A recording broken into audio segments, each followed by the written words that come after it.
আমরা সবাই ছোটবেলা থেকে শুনে এসেছি উত্তরের সমাজে জাহিলিয়াতের যুগে নারী কন্যা শিশুদেরকে জীবন্ত পুঁতে রাখা হতো, কতটা অসভ্য বর্বর প্রথা ছিল আমরা সকলেই জানি, এগুলো শুনে এসেছি। আসলে কি তাই? কিছু ক্ষেত্রে তাই ছিল। ইসলাম এসে যে নারীদেরকে বাঁচিয়ে দিয়েছে, রক্ষা করেছে তাদের অধিকার দিয়ে, ব্যাপারটা এরকম না। বরং তৎকালীন যুগে নারীদের যে অধিকার সুপ্রতিষ্ঠিত ছিল, নারীরা অলরেডি যে অধিকার পেত, সেই অধিকার থেকেও ইসলাম এসে কিছুটা বঞ্চিত করেছে। এর একটি হচ্ছে উত্তরাধিকারী হিসেবে মেয়েরা ছেলেদের অনুরূপ পেত। বাবা মা মারা গেলে তাদের সম্পত্তির সমান ভাগে ভাগ পেত নারী এবং পুরুষ, উভয় সমান পেত। ইসলাম এসে পুরুষের অংশকে বেশি করলেন, নারীদের অংশ তার অর্থে করলেন। তো বলেন যে আমার কথা যে কথাগুলো আলেমরা শোনায়নি কখন, চলুন আমরা হাদিস থেকে দেখে নিই। সহিহ বুখারী ইসলামিক ফাউন্ডেশন বাংলাদেশ 2507 নং হাদিস। হাদিসটি আরো অনেক রিওয়ায়েতে আছে, সহিহ বুখারীতেই অনেকগুলো রিওয়ায়েত আছে। ইবনে আব্বাস রাদিয়াল্লাহু তাআলা আনহু থেকে বর্ণিত, তিনি বলেন সেকালে বলতে কি বোঝানো হয়েছে?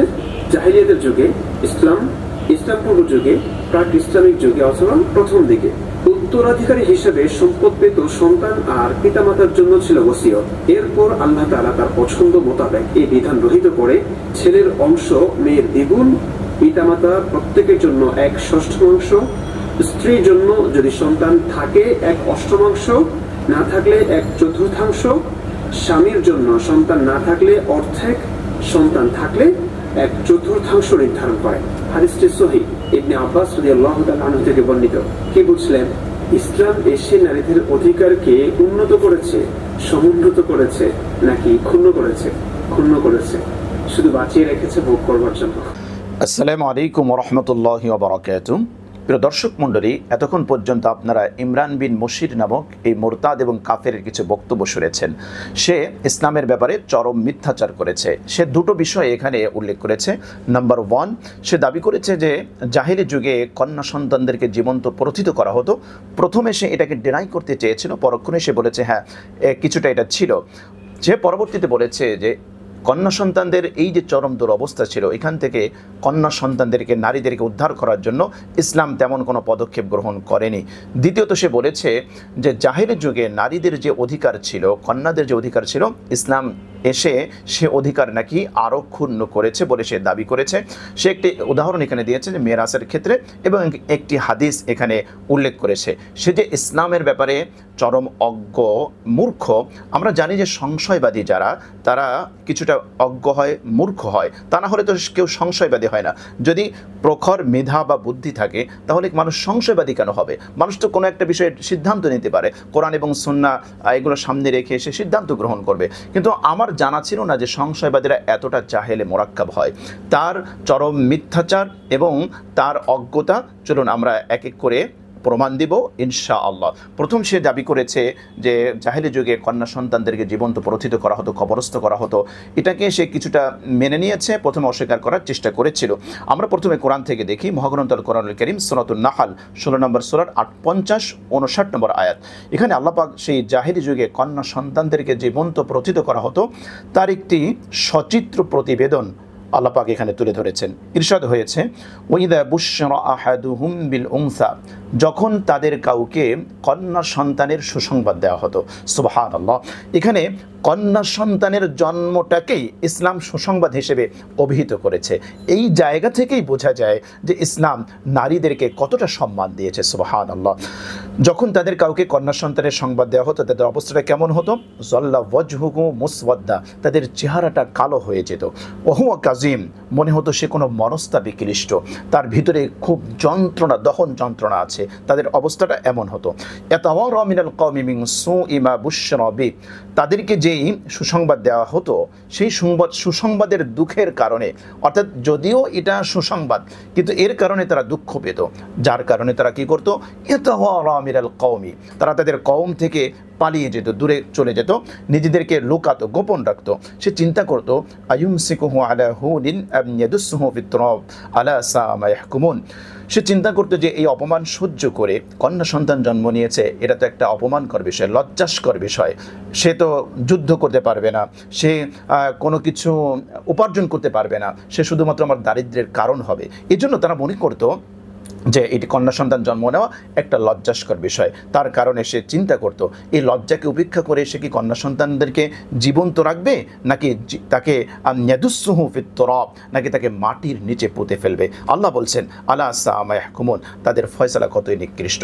তাহলে কোরআনে কারীমের এই আয়াত থেকে আমরা দেখলাম যে জাহেরি যুগে জীবন্ত কন্যা সন্তানদেরকে প্রথিত করা হতো। তাহলে এর থেকে বাঁচানোর জন্য ইসলাম কি পদক্ষেপ নিয়েছে? প্রথমে আমরা উল্লেখ করতে চাই সূরা আনআমের 6 নম্বর সূরা 151 নম্বর আয়াত। আল্লাহ বলছেন ওয়ালা তাকতুলু আওলাদাকুম মিন ইমলাক নাহনু নারযুকুকুম ওয়া ইয়াহুম। জাহেরি যুগে কন্যা সন্তানদেরকে হত্যা করার অন্যতম একটা কারণ ছিল দারিদ্রতা।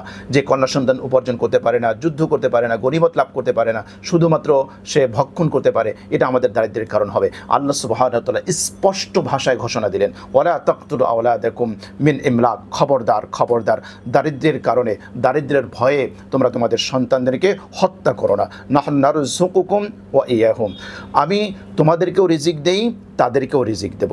সুতরাং খবরদার, কন্যা সন্তানদেরকে হত্যা করা যাবে না, পুত্র সন্তানদেরকে হত্যা করা যাবে না, কোনো সন্তানকে হত্যা করা যাবে না। একই ধরনের আয়াত দেখতে পাই আমরা সূরা বনী ইসরাঈল 17 নম্বর সূরা 31 নম্বর আয়াত। আল্লাহ বলছেন ওয়ালা তাকতুলু আওলাদাকুম খাশিয়াতা ইমলাক নাহনু নারযুকুহুম ওয়া ইয়াকুম ইন্না কাতলাহুম কানা খিতআন কাবীরা।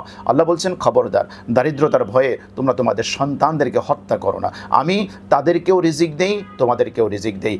তাদেরকে হত্যা করা, সন্তান হত্যা করা কানা খিতআন কাবীরা, এক মারাত্মক অপরাধ। তাহলে ইসলাম স্পষ্ট ভাষায় আল্লাহ সুবহানাহু ওয়া তাআলা কোরআন নাজিল করে এই সন্তান হত্যা বন্ধ করার জন্য একেবারে সুস্পষ্ট বক্তব্য দিয়েছেন। আমরা দেখি সহিহ বুখারীর একটি হাদিস, নবীজি সাল্লাল্লাহু আলাইহি ওয়াসাল্লাম ইরশাদ করেছেন ওয়া কানা ইয়ানহা আন উকুকিল উম্মাহাত ওয়া ওয়াদিল বানাত ওয়া মানাওয়াহাত। আল্লাহ নবী সাল্লাল্লাহু আলাইহি ওয়াসাল্লাম পিতামাতার অবাধ্য হতে এবং ওয়াদিল বানাত, কন্যা সন্তানদেরকে জীবন্ত প্রথিত করতে নিষেধ করে দিয়েছেন। আমরা একই ধরনের আরেকটা হাদিস দেখি, সহিহ বুখারীতে এসেছে হাদিস নাম্বার 4477। এই জায়গায়ও আব্দুল্লাহ বিন মাসউদ রাদিয়াল্লাহু তাআলা আনহু থেকে বর্ণিত হাদিস। তিনি নবী করিম সাল্লাল্লাহু আলাইহি ওয়াসাল্লামকে জিজ্ঞেস করেছিলেন যে আইয়ু যামবি আযম ইনদাল্লাহ, আল্লাহর কাছে সবচেয়ে বড় অপরাধ এগুলো কী কী? নবীজি সাল্লাল্লাহু আলাইহি ওয়াসাল্লাম একটা একটা করে বয়ান দিচ্ছেন যে আল্লাহর সাথে কাউকে শরীক স্থাপন করা। তারপরে আবার জিজ্ঞেস করলেন, তিনি বললেন দ্বিতীয় স্টেজে তিনি বললেন ওয়া আন তাকতুলা ওয়ালাদাকা তাখাফু আন ইয়াতআমা মাআকা, যে এই আশঙ্কায় তুমি তোমার সন্তানকে হত্যা করবে, সে তোমার সাথে খাবে। তার মানে বোঝা গেল যে আল্লাহ রাসূল সাল্লাল্লাহু আলাইহি ওয়াসাল্লাম নিষেধও করেছেন এবং এটাও বলেছেন যে কন্যা সন্তানদেরকে হত্যা করা আল্লাহর কাছে বড় অপরাধের মধ্যে একটা অপরাধ। আমরা দেখি সূরা তাকবীর 81 নম্বর সূরা 8 নম্বর আয়াত। আল্লাহ বলছেন ওয়া ইদাল মাউউদাতু সুইলাত, কিয়ামতের দিবসে জীবন্ত প্রথিত সন্তানকে জিজ্ঞেস করা হবে বিআইয়ি যামবিন কুতিলাত। 81 নম্বর সূরা 9 নম্বর আয়াত সূরা তাকবীর। আল্লাহ পাক জিজ্ঞেস করেন বিআইয়ি যামবিন কুতিলাত, কোন অপরাধের কারণে তোমাকে হত্যা করা হয়েছে, কোন অপরাধের কারণে তাকে হত্যা করা হয়েছে, তা এটার জবাব দিতে হবে। সুতরাং এর মাধ্যমে আল্লাহ সুবহানাহু ওয়া তাআলা কঠোর বার্তা দিয়েছেন, স্পষ্ট বার্তা দিয়েছেন যে সন্তানদেরকে যদি কন্যা সন্তান কেউ হত্যা করে কিয়ামতের দিবসে তাদেরকে অবশ্যই আল্লাহর আদালতে দাঁড়াতে হবে এবং তাদেরকে এর পানিশমেন্ট দেওয়া হবে। আমরা দেখি সহিহ মুসলিমের একটি হাদিস, যেখানে কন্যা সন্তান লালন পালন করাকে আল্লাহ রাসূল সাল্লাল্লাহু আলাইহি ওয়াসাল্লাম তিনি কি বলেছেন। সহিহ মুসলিম হাদিস নাম্বার 65-59। আল্লাহ রাসূল সাল্লাল্লাহু আলাইহি ওয়াসাল্লাম বলেন মান আলা জারিয়াতাইন, যে ব্যক্তি দুইটা কন্যা সন্তানকে লালন পালন করবে হাত্তা তাবলুগা, এমনকি প্রাপ্তবয়স্ক পর্যন্ত পৌঁছবে। অন্য হাদিসের মধ্যে ডিটেলস এসেছে, এখানে সংক্ষিপ্ত এসেছে। নবীজি সাল্লাল্লাহু আলাইহি ওয়াসাল্লাম বললেন আমি এবং ওই ব্যক্তি জান্নাতে পাশাপাশি অবস্থান করব। সুবহানাল্লাহ সুবহানাল্লাহ। ওয়াদাম্মা আসাবিয়া, নবীজি এভাবে আঙ্গুলকে একত্রিত করে তিনি দেখিয়ে দিলেন। তাহলে দেখা যাচ্ছে যে ইসলাম, আল্লাহু আকবার, কন্যা সন্তানদেরকে রক্ষা করার জন্য কত পদক্ষেপ নিয়েছে। এক নম্বর, কোরআন স্পষ্ট নিষেধ করেছে, নবীজি সাল্লাল্লাহু আলাইহি ওয়াসাল্লাম নিষেধ করেছেন, নবীজি সাল্লাল্লাহু আলাইহি ওয়াসাল্লাম এটাকে বড় পাপ হিসেবে আখ্যায়িত করেছেন। আল্লাহ সুবহানাহু ওয়া তাআলা এখানে কঠোর বার্তা দিয়েছেন, খবরদার, কিয়ামতের দিবসে কিন্তু এই ব্যাপারে জিজ্ঞেস করা হবে কেন, কোন অপরাধে কন্যা সন্তানকে হত্যা করা হলো। নবীজি সাল্লাল্লাহু আলাইহি ওয়াসাল্লাম ওই সমাজে দাঁড়িয়ে, যেই সমাজে মানুষ কন্যা সন্তানদেরকে হত্যা করত, মানুষ কন্যা সন্তান জন্ম নেওয়াকে লজ্জাস্কর মনে করত, সেই সমাজে নবীজি সাল্লাল্লাহু আলাইহি ওয়াসাল্লাম দুটো কন্যা সন্তানকে লালন পালন করলে রাসূলের সাথে জান্নাতে থাকার এই ঘোষণা দিয়েছেন। সুবহানাল্লাহ। এটা একটা সমাজের বিরুদ্ধে একটা বিদ্রোহ, একটা বিপ্লব বলতে পারেন, যে সমাজের স্রোতের বিপরীতে গিয়ে আল্লাহ রাসূল সাল্লাল্লাহু আলাইহি ওয়াসাল্লাম নারী জাতির পক্ষে দাঁড়িয়েছেন। তাহলে ইসলাম নারীদেরকে বাঁচানোর জন্য কোনো পদক্ষেপ গ্রহণ করেনি, এর চেয়ে ডাহা মিথ্যা কথা আর কি হতে পারে? এমন মিথ্যাচার শুনলে শয়তানও মনে হয় দূর থেকে হাসে। সে মনে করতে পারে যে আমি আর কত বড় মিথ্যাবাদী, আমার চেয়ে বড় মিথ্যাবাদী দুনিয়াতে চলে এসেছে। সুতরাং শয়তানের এখন অবসর নিলে চলবে, কেননা শয়তানের জায়গায় এরা রিপ্লেসমেন্ট হয়েছে। ইসলামকে কলঙ্কিত করার জন্য, ইসলামকে কলুষিত করার জন্য এরা শয়তানের চেয়েও মিথ্যাবাদীর আশ্রয় তারা নিচ্ছে। তার যে দ্বিতীয় যে দাবি ছিল যে জাহিলি যুগে কন্যা সন্তানদেরকে যেভাবে অধিকার দেওয়া হতো, ইসলাম নাকি সেই অধিকার ক্ষুণ্ণ করেছে। আল-ইয়াযু বিল্লাহ। সে একটি হাদিস উল্লেখ করেছে, সেই হাদিস দ্বারা সে প্রমাণ করতে চেয়েছে যে জাহেলি যুগে কন্যা সন্তানদেরকে যে সমান সমান মিরাজ দেওয়া হতো, ইসলাম এসে সেই অংশটাকে কমিয়ে ভাইকে ডাবল দেওয়া হয়েছে, বোনকে সিঙ্গেল দেওয়া হয়েছে। আসুন আমরা তার মিথ্যাচার আমরা প্রথমে দেখি। প্রথমে সে যে হাদিসটি উল্লেখ করেছে, হাদিসটি বুখারীতে এসেছে। সে আব্দুল্লাহ ইবনে আব্বাস রাদিয়াল্লাহু তাআলা আনহু থেকে বর্ণনা একটা হাদিস এখানে উল্লেখ করেছে, কানাল মালু লিল ওয়ালাদি ওয়াকানাতিল ওয়াসিয়াতু লিল ওয়ালিদাইন। সে এই হাদিসটা এখানে উল্লেখ করেছে। খুব ভালো করে আপনারা খেয়াল করবেন। নবীজি সাল্লাল্লাহু আলাইহি ওয়াসাল্লামের এই প্রিয় সাহাবী আব্দুল্লাহ ইবনে আব্বাস রাদিয়াল্লাহু তাআলা আনহুমা, তার থেকে এটা বর্ণিত। সে বলেছে কানাল মালু লিল ওয়ালাদ। সে বলেছে এখানে যে সন্তানদের জন্য অর্থাৎ পুত্র এবং কন্যা উভয়ের জন্য সমান সমান ছিল। সে এটাকে বাড়িয়েছে, যার কোনো বর্ণনা এই হাদিসের মধ্যে নেই। এতটুকু আছে, আব্দুল্লাহ ইবনে আব্বাস রাদিয়াল্লাহু তাআলা আনহুমা তিনি বলেন যে কানাল মালু লিল ওয়ালাদ, সন্তানের জন্য মাল ছিল। এখন এই সন্তান যারা উদ্দেশ্য কি, আমি একটু পরেই তার প্রমাণ দিচ্ছি। আমাদের দাবি হচ্ছে, আমাদের কাছে আমরা এটা প্রমাণ করব যে এখানে সন্তান দ্বারা উদ্দেশ্য হচ্ছে পুত্র সন্তান। এই হাদিসের মধ্যে আমরা দেখতে পেলাম যে আব্দুল্লাহ ইবনে আব্বাস রাদিয়াল্লাহু তাআলা আনহুমা, বুখারী শরীফের হাদিস, এটা উদ্ধৃত করা হয়েছে যে সম্পদ সন্তানের জন্য ছিল। ওয়ালাদ শব্দটি এখানে যদি ওয়ালাদ দ্বারা পুত্র সন্তানও বোঝায়, ওয়ালাদুন শব্দ দ্বারা পুত্র সন্তানও বোঝায়, উনি এখানে ওয়ালাদ দ্বারা সন্তান উদ্দেশ্য নিয়েছে। হ্যাঁ, নিতে পারে, এটা সুযোগ আছে, কিন্তু এখানে ওয়ালাদ দ্বারা পুত্র সন্তান উদ্দেশ্য, যার প্রমাণ আমি এখনই দিচ্ছি। কিন্তু আমার দাবি হচ্ছে এই হাদিসের মধ্যে পুত্র সন্তান এবং কন্যা সন্তান সমান পেত। আপনি নিজ থেকে এটা বাড়িয়ে কোথায় কেন বললেন? এই হাদিসের মধ্যে কোথায় আছে? উদ্ধৃতি দিলেন যে হাদিস, সেই হাদিসের কোথাও কি আছে জাহেলি যুগে কন্যা সন্তান এবং পুত্র সন্তান সমান পেত? আপনি কেন এত মিথ্যাচার করেন? দাবি করেন যে নাস্তিকরা, সংশয়বাদীরা তারা নৈতিকভাবে সৎ। আপনাদের সততা কোথায়? আপনাদের মধ্যে এত মিথ্যাচার কেন? আপনারা সহজ সরল মুসলমানদেরকে ধোঁকা দেওয়ার জন্য এই ধরনের মিথ্যাচার করেন। নিজ থেকে বাড়িয়ে আপনি এখানে শব্দ বলেন।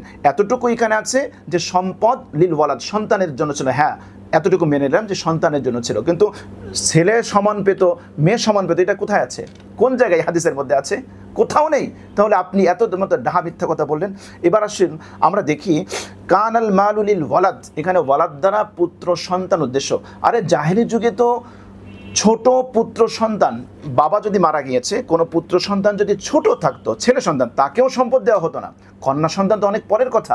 আমরা এখানে প্রথমে আসুন একটি হাদিস উদ্ধৃত করি। হাদিসটি আবু দাউদ শরীফে এসছে, হাদিস নাম্বার 2891, তিরমিজিতে এসছে হাদিস নাম্বার 2092, ইবনে মাজাহ এসছে হাদিস নাম্বার 2720। এখানে জাবের বিন আব্দুল্লাহ রাদিয়াল্লাহু তাআলা আনহু থেকে বর্ণিত, তিনি বলেন জাআত ইমরাআতুন সাদ ইবনে রবি। সাদ ইবনে রবি তার স্ত্রী রাসূল করিম সাল্লাল্লাহু আলাইহি ওয়াসাল্লামের কাছে আসলেন। বিইবনাতিহা মিন সাদিন, সাদের দুইটা কন্যাকে নিয়ে ইলা রাসূলিল্লাহি সাল্লাল্লাহু আলাইহি ওয়াসাল্লাম, আল্লাহর নবী সাল্লাল্লাহু আলাইহি ওয়াসাল্লামের কাছে এসেছেন। ফাকালাত ইয়া রাসূলুল্লাহ, এসে বললেন হে আল্লাহ রসুল, হাতানে ইবনাতা সাদ ইবনে রবি, এ হলো সাদ ইবনে রবির দুইটা কন্যা। কুতিলা আবুহুমা মাআকা ইয়াওমা উহুদিন শাহীদান, হে আল্লাহ রসুল, এই কন্যা সন্তান দুইজনের পিতা উহুদ যুদ্ধে আপনার সাথে শহীদ হয়ে গিয়েছে। ওয়াইন্না আম্মাহুমা আখাদা মালাহুমা, খুব ভালো করে মনে রাখবেন দর্শক মণ্ডলী, এই হাদিসটার মধ্যে এই সাদ ইবনে রবি তার স্ত্রী কি বলছেন?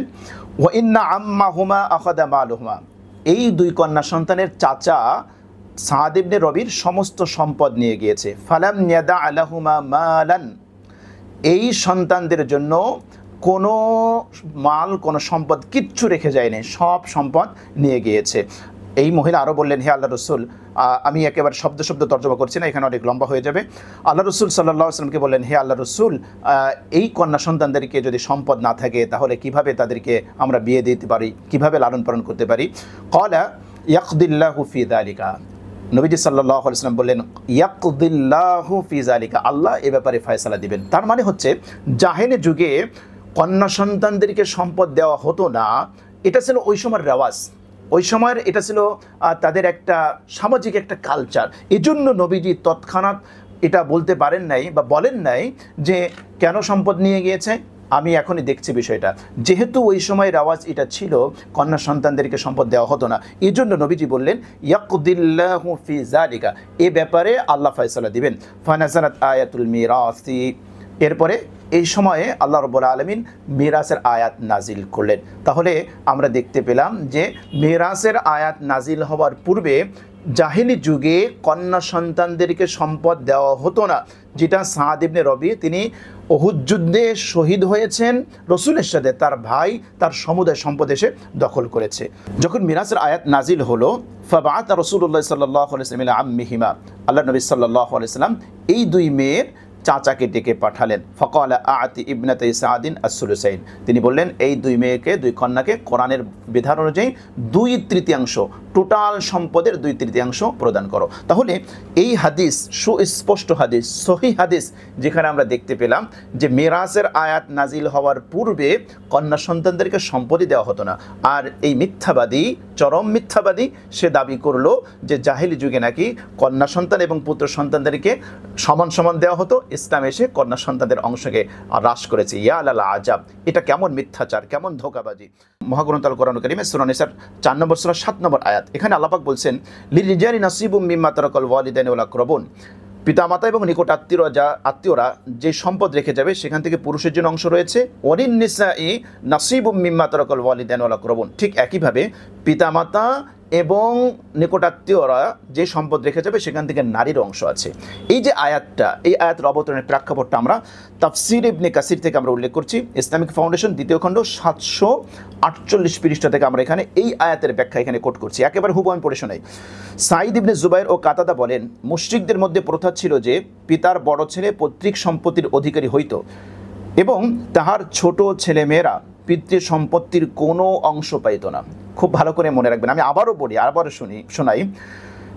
সাঈদ ইবনে জুবাইর ও কাতাদা বলেন, আল্লামা ইবনে কাসির রাহিমাহুল্লাহ তিনি সাঈদ ইবনে জুবাইর ও কাতাদা রাহিমাহুল্লাহ থেকে কোট করেছেন, মুশরিকদের মধ্যে প্রথা ছিল যে পিতার বড় ছেলে পৈতৃক সম্পত্তির অধিকারী হইত এবং তাহার ছোট ছেলে মেয়েরা পিতৃ সম্পত্তির কোনো অংশ পাইত না। এই পরিপ্রেক্ষিতে আল্লাহ তাআলা এই আয়াত নাজিল করেন, অর্থাৎ লিররিজালি নাসিবুম মিম্মা ইকতাসাবু লিররিজালি নাসিবুম মিম্মা তারাকাল ওয়ালিদাইনি ওয়াল আকরাবুন, পিতামাতা এবং নিকটাত্মীয়রা সম্পদ রেখে গেলে পুরুষের যেরকম অংশ আছে, ওয়ালিন নিসাই নাসিবুম মিম্মা তারাকাল ওয়ালিদাইনি ওয়াল আকরাবুন, ঠিক একইভাবে পিতামাতা এবং নিকটাত্মীয়রা সম্পদ রেখে গেলে মহিলাদের অংশ আছে। তার মানে হচ্ছে আগে মহিলাদের অংশ দেওয়া হতো না, এর জন্য আল্লাহ পাক আয়াত নাজিল করে দিলেন যে না, তাদেরকে অংশ দিতে হবে।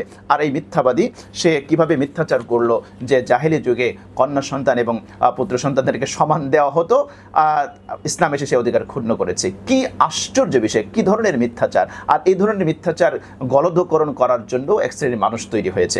এজন্য আমি মুসলমানদেরকে বলবো, শুধুমাত্র লিবাস দেখলে, শুধুমাত্র অবয়ব দেখলে, স্ট্রাকচার দেখলেই আপনারা কেরাস খাবেন না। আপনারা হক্কানি উলামা একরামের কাছে যাবেন, কোরআন সুন্নাহ নিজেরা আপনারা একটু মিলিয়ে দেখার জন্য চেষ্টা করবেন। আমরা তাফসির ইবনে কাসির থেকে আরেকটু কোট করি, ইসলামিক ফাউন্ডেশন থেকে যেটা অনুবাদ করা হয়েছে, 2য় খণ্ড 757 পৃষ্ঠা, আমি একটু হুবহু পড়ে শোনাই। মিরাসের বিধান নাজিল হলে কোনো লোক বিরোধিতা করে বলতে লাগলো যে স্ত্রী, মেয়ে ও শিশু সন্তানদের জন্য অংশ নির্ধারণ করা হয়েছে, অথচ তারা যুদ্ধে অংশগ্রহণ করতে পারে না। তোমরা এ বিধান পালন করা থেকে বিরত থাকো। এমনকি তারা রসুল করিম সাল্লাল্লাহু আলাইহি ওয়াসাল্লামের কাছে গিয়ে বলল, হে আল্লাহ রসুল, আপনি মেয়েদেরকে পিতার সম্পত্তি অর্ধেকের, অর্থাৎ একজন থাকলে সে অর্ধেক পাবে, অর্ধেকের অধিকারী করেছেন, অথচ তারা ঘোড়ায় চড়তে পারে না, যুদ্ধ করতে পারে না। তেমনি শিশুদেরকে উত্তরাধিকারী করেছেন, এদের দ্বারা কোনো উপকার হয়? জাহেলি যুগে এই সকল লোকেরা যারা যুদ্ধক্ষেত্রে ছিল কেবল তাদেরকে উত্তরাধিকারী করত এবং বড় ছেলেকে সর্বময় ক্ষমতা প্রদান করে একমাত্র উত্তরাধিকারী তারা বানাতো। তাহলে আমরা এই যে তাফসির ইবনে কাসির, যেখানে মিরাসের আয়াত নাজিল হলে সেখানের কিছু মানুষ, যেহেতু ইতোপূর্বে ছোট ছোট বাচ্চাদেরকে, ছেলেদেরকে, কন্যা সন্তানদেরকে কোনো মিরাজ দেওয়া হতো না, মহিলাদেরকে মিরাজ দেওয়া হতো না, যখন কোরআনের বিধান নাজিল করে যখন প্রত্যেকের অংশ নির্ধারণ করা হলো, তারা কিছুটা মানতে, সমাজের ধরেন স্রোতের বিপরীতে যদি কোনো হুকুম নাজিল হয় সেটা মানতে কিন্তু তাদের একটু কষ্ট হয়। তাই তারা এটা বলছে, যেহেতু মিরাসের বিধান নাজিল হয়ে স্ত্রীকে অংশ দিয়েছে, মেয়েকে অংশ দিয়েছে, শিশু সন্তানদেরকে অংশ দিয়েছে, তোমরা আপাতত এই বিধান পালন করা থেকে বিরত থাকো। এমনকি তারা আল্লাহ রসুলের কাছে গিয়ে বলেছে, ইয়া রাসূলুল্লাহ, এদেরকে মিরাজ দেওয়া হলো, এরা যুদ্ধে যেতে পারে না, গনিমত লাভ করতে পারে না, ঘোড়ায় চলতে পারে না। এটা তাদের কাছে অবাক করার বিষয় ছিল যে এদেরকে কেন মিরাজ দেওয়া হলো। আর এই মিথ্যাবাদী সে দাবি করলো যে জাহিলি যুগে মিরাজ সমান সমান দেওয়া হতো। কি ধরনের মিথ্যাচার! জাহিলি যুগে স্ত্রীদের অবস্থা কেমন ছিল? আমরা যদি মহাগ্রন্থ আল কোরআনুল কারীম দেখি, সূরা নিসা 19 নম্বর আয়াত, 4 নম্বর সূরার 19 নম্বর আয়াত, এখানে আল্লাহ বলছে, ইয়া আইয়ুহাল্লাযীনা আমানু লা ইয়াহিল্লু লাকুম আন তারিতুন নিসা কারহা, হে ঈমানদারগণ, বলপূর্বক নারীদেরকে তোমরা গ্রহণ করা তোমাদের জন্য হালাল নয়। ওয়ালা তা'দুলুহুন্না লিতাযহাবু বিবাদি মা আতাইতুমুহুন্না, তোমরা নারীদেরকে আটকে রেখো না, যাতে তোমরা তাদেরকে যা দিয়েছো তা যা প্রদান করেছো তার কিয়দাংশ তোমরা ফেরত নিবে, এজন্য নারীদেরকে তোমরা আটকে রেখো না। এটা আল্লাহ সুবহানাহু ওয়া তাআলা এখানে স্পষ্টভাবে বললেন, ওয়াশিরুহুন্না বিল মারুফ, তাদের সাথে ভালো আচরণ করো। ফাইন কারিহতুমুহুন্না ফাআসা আন তাকরাহু শাইআ, যদি তোমরা তাদের কোনো জিনিস অপছন্দ করো, হতে পারে এরকম কোনো কিছু তোমরা অপছন্দ করছো যেগুলো আল্লাহ পাক তোমাদের জন্য কল্যাণকর বানিয়েছে। তাহলে দেখুন এই যে আয়াতটা, সূরা নিসার 19 নম্বর আয়াত, এই আয়াত অবতরণের প্রেক্ষাপট কি? সহিহ বুখারী হাদিস নাম্বার 4579। এখানে আব্দুল্লাহ ইবনে আব্বাস রাদিয়াল্লাহু তাআলা আনহুমা তিনি বলছেন, ইয়া আইয়ুহাল্লাযীনা আমানু লা ইয়াহিল্লু লাকুম আন তারিতুন নিসা কারহা। এই আয়াতটা নাজিল হয়েছে ইসলামের প্রাথমিক যুগে অবস্থা এমন ছিল, কোনো ব্যক্তি মারা গেলে তার অভিভাবকগণ তার স্ত্রীর মালিক হয়ে বসত। তারা ইচ্ছা করলে নিজেরা ওই মহিলাকে বিয়ে করত, ইচ্ছা করলে অন্যের কাছে দিত, কিংবা তাকে মৃত্যু পর্যন্ত আটকে রাখতো, কারো কাছে বিয়ে দিত না। মহিলার পরিবারের চেয়ে এরা অধিক হকদার হয়ে বসতো। এই যে দেখেন, একজন মানুষ মারা গেলে তার স্ত্রীর অবস্থা কেমন ছিল, যে তারা এই যে ব্যক্তি মারা গিয়েছেন অর্থাৎ স্বামীর আত্মীয় স্বজন যারা আছে তারা অন্যান্য সম্পদের মতো স্ত্রীর মালিকানা হয়ে যেত। ইচ্ছে করলে নিজেরা বিয়ে করবে, ইচ্ছে করলে অন্যত্র বিয়ে দেবে, ইচ্ছে করলে সারা জীবন আটকে রাখবে। আল্লাহু আকবার, কি এক দুঃসহ অবস্থা ছিল। তো স্ত্রীদের অবস্থা যেখানে এইরকম ছিল, তাদের মিরাজ তো অনেক পরের কথা, মানে নিজেকেই তো সে মানে অন্যান্য সম্পদের সাথে সম্পদ হিসেবে মনে করতো স্বামীর আত্মীয় স্বজন তারা। সেই জায়গা থেকে ইসলাম স্পষ্ট ঘোষণা দিয়েছে, লা ইয়াহিল্লু লাকুম আন তারিতুন নিসা কারহা, খবরদার, তোমাদের জন্য এটা বৈধ নয়, এটা তোমরা করতে পারো না, যে তোমরা জোরপূর্বক বাধ্য করে কোনো স্ত্রীকে তোমরা বিয়ে করবে, এটা তোমাদের জন্য বৈধ নয়। আল্লাহু আকবার, নারীদের অধিকারের ব্যাপারে ইসলাম কি বলেছে।